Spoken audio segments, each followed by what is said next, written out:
Etxaiaken diska berria, askatasun taupa da, 92an hasi ziren diskak kaleratzen, eta 7 urte eman ondoren, oso da bosgarrena, eta gian diskorin lan duen. Bueno, gero horregon gera 3 hilabete buru belarri diska konposatzen eta grabatzen, ez? Eta gero nahasketak eta egin ditugu Lorenzo Records estudioan, beste baserri batean, osea, mendi.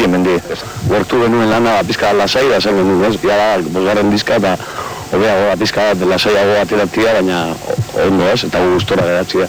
Alde batetik nahi genuen pizka betiko aurreratu, ez? Mundua aurreratzen dago, geuben musika mailan aurrerapen bat eman behar dugu, eta estalde bena izan dugu gure sustraiak ez utzi alde batean, eta pizka bueltatu gure hasiera da, eta pizka punku mailan edo jarkore edo musika kainero mailan hor lan dugu berai kaina ez, eta azkenean berai ikusten da, ez? Ze musika klase daua? Zura Marieta gustatzen etxaiak? Pia gustatzen dut. Kristen Forofia da, gauzia zan, komentan eitzan bai animaten bazan bera koro bat edo zozer bera sartzeko, ez? Pizkat pedirolua emateko, ez? Andra bat, geoaz, tetea kantatzera, ez?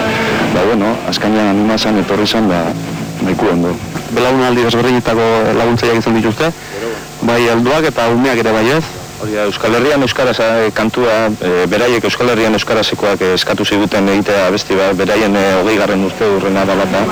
Eta abesti honetan, kriston kaina daka, oso alaia da, eta nahi izan genuen, arroio herrikoia sartu dola eta popularra, ez?